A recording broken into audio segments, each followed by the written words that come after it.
Students how are you doing, कैसे हैं आप लोग। और जैसे कि आप जान रहे हैं मैं क्या डिस्कस कर रहा हूं आपके साथ, वॉइस। और वॉइस में अब तक आप लोगों ने क्या क्या पढ़ा है। आप लोगों ने प्रेजेंट इंडेफिनिट टेंस स्टडी किया, present continuous tense, present perfect tense, और साथ ही साथ पास्ट की बात करें तो पास्ट में आप लोगों ने क्या स्टडी किया, past indefinite tense, past continuous tense. Today I have to take past perfect tense. आज हम लोग बात करेंगे पास्ट परफेक्ट टेंस। देखिए मैंने आपके लिए लिख भी दिया। और पास्ट परफेक्ट टेंस में हमारी जो एक्टिव वॉइस होती है उसमें जो ऑक्सिलरी हमारी चलती है वो क्या चलती है, हैड। और हैड के बाद हमारी थर्ड फॉर्म आती है। तो बड़ा आसान हो जाएगा पैसिव वॉइस बनाना, क्योंकि पैसिव में आप देखेंगे कि हमेशा हमें कौन सी फॉर्म की ज़रूरत पड़ती है, थर्ड फॉर्म। और इसी थर्ड फॉर्म का नाम दिया जाता है पास्ट पार्टिसिपल। तो यहाँ पर लिखा क्या हुआ है, ऑक्सिलरी हमारी क्या चलेगी, हैड बीन, और had been plus third form. और ऐसा नहीं कि ये सिंगुलर और प्लूरल, ऐसा नहीं है। चाहे सब्जेक्ट आपका सिंगुलर हो या सब्जेक्ट आपका प्लूरल हो, इट डजेंट मैटर, कोई फ़र्क नहीं पड़ता, आप हैड बीन का इस्तेमाल करेंगे। और सबसे पहले हम लोग बात करेंगे आज एसेटिव सेंटेंसेस पर। तो एक पैटर्न मैंने बना दिया है यहाँ पर। एक पैटर्न का मतलब ये हुआ कि किस तरीके से आपको चलना है, थोड़ा सा आपको उससे हेल्प मिल जाएगी। तो देखिए इस पैटर्न पर आप देख सकते हैं, हम ऑब्जेक्ट को क्या बनाएंगे, सब्जेक्ट। उसके बाद हमें क्या लेना होगा, हैड बीन, और उसके बाद वर्ब की थर्ड फॉर्म, और जो अदर वर्ड्स हैं उनका इस्तेमाल करेंगे। और फिर उसके बाद हम लोग क्या यूज़ करेंगे, प्रेपोजिशन बाय। और बाय के बाद जो सब्जेक्ट है एक्टिव का वो क्या बन जाएगा, आपका पैसिव बन जाएगा। चलिए एग्जाम्पल के थ्रू क्लियर करते हैं, ऐसे नहीं क्लियर होगा। Let's take the example. हम लोग एग्जाम्पल लेते हैं तो उससे ही पॉइंट क्लियर हो जाएगा। और एक्टिव पैसिव बड़ा आसान है, बिल्कुल टफ नहीं है, बस थोड़ा सा आपको स्टडी करना होगा, अदरवाइज इट्स वेरी इजी। तो चलिए हम लोग कुछ एग्जाम्पल लेते हैं ऐसे टू पर। जैसे एक एग्जाम्पल है माय फादर। देखिए यहाँ पर क्या कह रहा है, माय फादर हैड ऑलरेडी, देखिए कलर चेंज हो गया, माय फादर हैड ऑलरेडी, और उसके आगे लिखा हुआ है मेट देम। बस एक एक दो दो एग्जाम्पल हम लोग लेंगे। यहाँ पर क्या कह रहा है, my father had already met them, मतलब मेरे फादर पहले उन लोगों से मिल चुके थे। तो टेंस की पहचान बहुत इंपॉर्टेंट होती है। देखिए अगर आप वॉइस को अच्छा करना चाह रहे हैं तो it means to say you should have a deep knowledge of tense, आपके पास टेंस ज़बरदस्त होना चाहिए। अब इसमें क्या लिखा है, my father had already met them, मतलब मेरे फादर पहले उन लोगों से क्या हो चुके हैं, मिल चुके हैं ना। तो अब इसमें ऑब्जेक्ट आपको दिखाई पड़ रहा होगा, मेट आपकी क्या है, मेन वर्ब है, और इसके बाद आपका ऑब्जेक्ट क्या है, देम। अब देम को हम बाहर लाएंगे, जब देम को बाहर लाएंगे तो क्या बनेगा, दे। इसमें सिंगुलर और प्लूरल आपको देखना नहीं है। ऑक्सिलरी आपकी क्या हो जाएगी, हैड। ऑलरेडी आप यहीं पर लगा दीजिए, ऑलरेडी की पोजीशन चेंज नहीं करना, बिल्कुल यहीं पर रहेगा। फिर उसके बाद आप बीन यूज़ करेंगे, दे हैड ऑलरेडी बीन, और उसके बाद दे हैड ऑलरेडी बीन, और उसके बाद क्या यूज़ करिएगा, मेट। फिर उसके बाद हम लोग क्या यूज़ करेंगे, बाय माय फादर। ये एग्जांपल हो गया। इजी लगा आपको, बड़ा आसान है। एक सेंटेंस और ले ले रहे हैं। जैसे यहाँ पर लिखा हुआ है, she had not taken her breakfast. ये एक सेंटेंस है। अब इसका मतलब ये हुआ, she had not taken her breakfast, वो अपने ब्रेकफास्ट को नहीं ले चुकी थी। क्या नहीं ले चुकी थी, ब्रेकफास्ट। तो ऑब्जेक्ट इसमें क्या है, हर ब्रेकफास्ट। देखिए ये पूरा का पूरा ऑब्जेक्ट है। ऐसा नहीं है कि आप केवल हर को बाहर लेंगे, क्योंकि her and breakfast are connected. आपका हर और ब्रेकफास्ट आपस में जुड़ा हुआ है। तो यहाँ पर एग्जाम्पल क्या है, she had not taken her breakfast. अब हर ब्रेकफास्ट को बाहर ले लीजिए, तो यहाँ पर आ जाएगा हर ब्रेकफास्ट, ये बाहर आ गया। अब इसमें सिंगुलर और प्लूरल आपको देखना ही नहीं है, हर ब्रेकफास्ट। अब नेगेटिव है तो आप क्या यूज़ करेंगे, हैड नॉट, और उसके बाद क्या हो जाएगा, बीन। फिर उसके बाद आप क्या यूज़ करेंगे, टेकन। अब यहाँ पर देखिए, her breakfast had not been taken, और उसके बाद क्या हो जाएगा, बाय हर। ये एग्जाम्पल आपका आ गया। मेरी बात क्लियर हुई ना। तो ऑब्जेक्ट को सब्जेक्ट, सब्जेक्ट को ऑब्जेक्ट, बस और कुछ होता नहीं है। और साथ ही साथ टेंस के accordingly you have to use auxiliary. Tense के अकॉर्डिंग आपको क्या लेना होता है, ऑक्सिलरी लेना होता है। और कुछ एग्जाम्पल लेते हैं हम लोग, और कुछ एग्जाम्पल हम लोग ले रहे हैं। देखिए अब यहाँ पर हमने बात किया पॉजिटिव एंड नेगेटिव के बारे में। अगर हम बात करें इंटरोगेटिव के बारे में, तो इंटरोगेटिव आप लोग जानते होंगे कि हमारा दो तरीके का इंटरोगेटिव काम करता है। एक को हम लोग क्या बोलते हैं, यस और नो टाइप, और एक को क्या बोलते हैं हम लोग, WH वर्ड्स टाइप। तो चलिए अब यहाँ पर हम लोग बात करते हैं इंटरोगेटिव पर।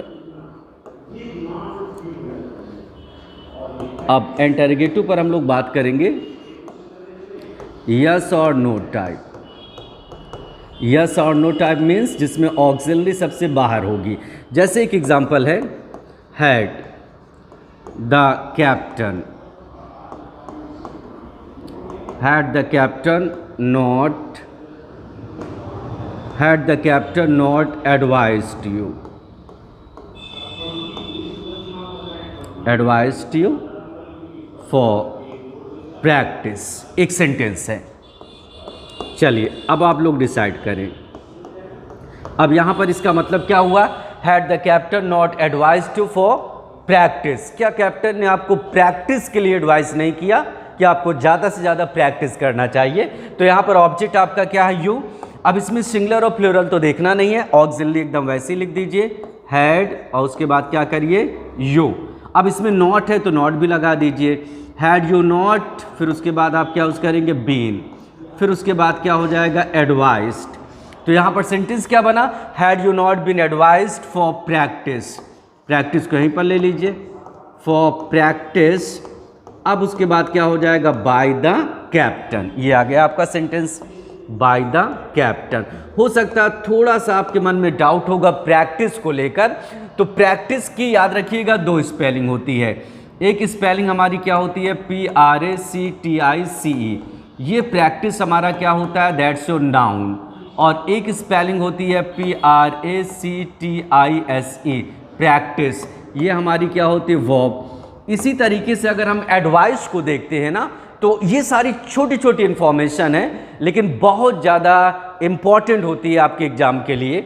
अगर हम एडवाइस की बात करते हैं तो एडवाइस की स्पेलिंग क्या होती है, ADVIC, ये हमारा नाउन है, और ADVISE ये हमारी क्या है, वर्ब है। तो दो स्पेलिंग है हमारे पास, ADVIC दैट्स योर नाउन, और ADVISE ये हमारी वर्ब है। इसी तरीके से आप देखेंगे PRACTICE ये नाउन हो गया, और PRACTISE प्रैक्टिस ये हमारी वर्ब हो गई। तो एग्जाम्पल ये क्लियर हो गया होगा आप लोगों को। चलिए और हम लोग लेते हैं एग्जाम्पल कुछ इंटरोगेटिव पर, जिस पर सबसे पहले क्या होती है, ऑक्सिलरी होती है। इसको मिटाना थोड़ा सा टफ हो जाता है ना कभी कभी। देखिए एक सेंटेंस और लेते हैं हम लोग। यहाँ पर लिखा हुआ है, हैड द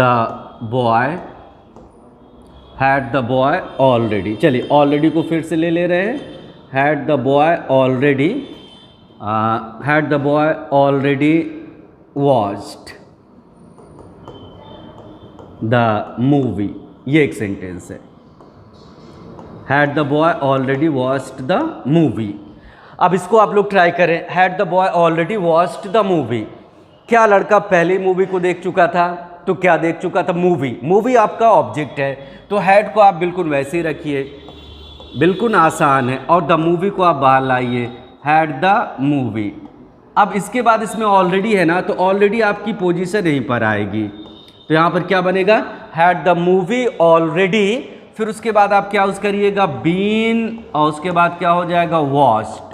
थर्ड फॉर्म तो लगी हुई है, बीन वॉच्ड, फिर उसके बाद क्या होगा, बाय द बॉय, और लास्ट में हमारा क्या होगा, interrogation mark. Object subject, subject object, and nothing else, और कुछ है ही नहीं है। अब इसी तरीके से अगर हम बात करें WH वर्ड्स की, तो WH वर्ड्स इंटरोगेटिव में क्या होता है, व्हेन, वेयर, व्हाई, ये सारे बाहर आ जाते हैं। तो WH वर्ड्स का मतलब ये होता है कि जिसमें व्हेन, वेयर, व्हाई, ये सारी चीज़ें हमारी क्या होती हैं, बाहर आ जाती हैं। जैसे सपोज करें, जैसे मान लिया जाए, इसको हटाना टफ हो जाता है ना, जैसे सपोज करें, इसको पहले रिमूव कर दिया जाए। तो अब WH वर्ड्स इंटरोगेटिव पर होता क्या है, देखिए WH वर्ड्स इंटरोगेटिव पर व्हेन, वेयर, व्हाई। जैसे मैंने एक एग्जांपल लिया, वाई और उसके बाद लिखा had, the police, why had the police not arrested, why had the police not arrested the culprit, ये आपका एक एग्जाम्पल है। Why had the police not arrested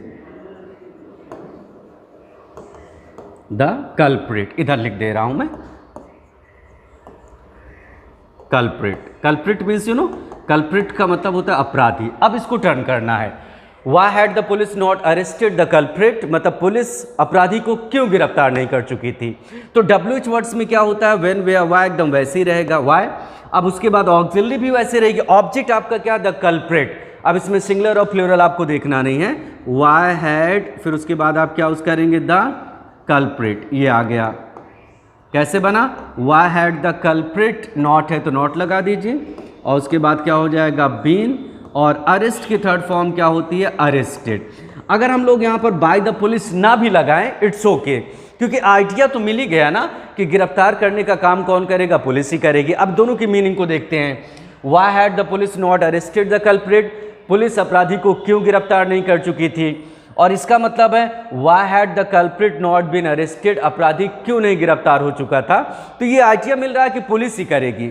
जब आपको ये आइडिया होता है कि ये काम इन्हीं के द्वारा किया जाता है, वो इम्प्लाइड होता है, वो अंडरस्टूड होता है, तो बाय लगाकर उसको लिखने की कोई ज़रूरत नहीं पड़ेगी। और साथ ही साथ आपके एग्जाम में ऑप्शन भी रहेगा, वो भी हेल्प करता रहेगा। और कुछ एग्जाम्पल ले लेते हैं। एक टेंस हम लोग स्टडी करते हैं, बड़े डिटेल से स्टडी करते हैं ताकि आपको कोई प्रॉब्लम ना होने पाए। अब दूसरा एग्जाम्पल हम लोग लेते हैं, जैसे दूसरा एग्जाम्पल देखिए, अब यहाँ पर लिखा हुआ है what had she, what has she, और उसके बाद लिखा कुक्ड फॉर यू, ये एक सेंटेंस है। अब यहाँ पर इसका मतलब क्या हुआ, what had she cooked for you, मतलब वो तुम्हारे लिए क्या बना चुकी थी। एक चीज़ याद रखिएगा, जब एक्टिव वॉइस में व्हाट होता है ना, तो पैसिव वॉइस बनाने के लिए आप व्हाट को ही ऑब्जेक्ट ले लीजिए, ऑब्जेक्ट आगे चलकर ढूंढने की जरूरत नहीं है। अब देखेंगे इसमें क्या लिखा हुआ है, what had she cooked for you. अब ऑब्जेक्ट आपको सर्च नहीं करना, इसी को आप ऑब्जेक्ट मान लीजिए। तो यहाँ पर सीधा सीधा आप सॉल्व कर दीजिए, और इसमें सिंगुलर और प्लूरल देखना ही नहीं है।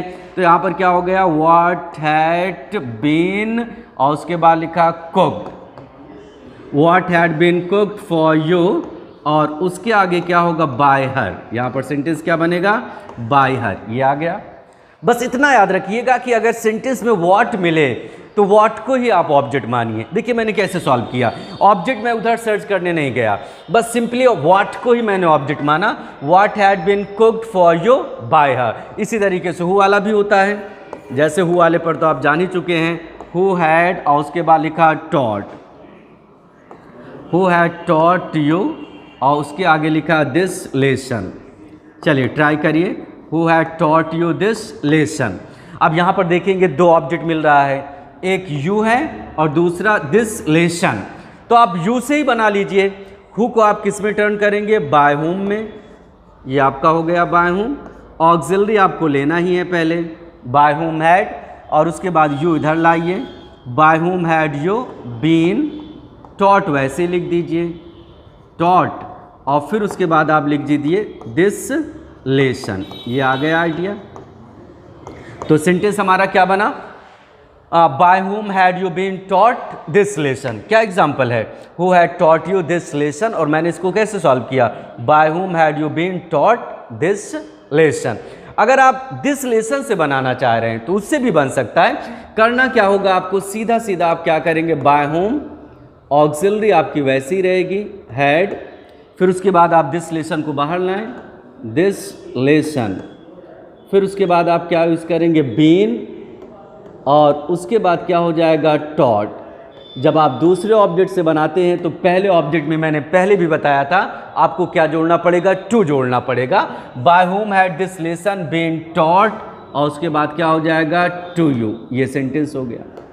तो यहाँ पर सेंटेंस क्या बना, by whom had this lesson been taught to you. तो चलिए हम लोगों ने क्या डिस्कस किया आज, past perfect tense. I hope ये सारी बातें आपको क्लियर हो गई होंगी।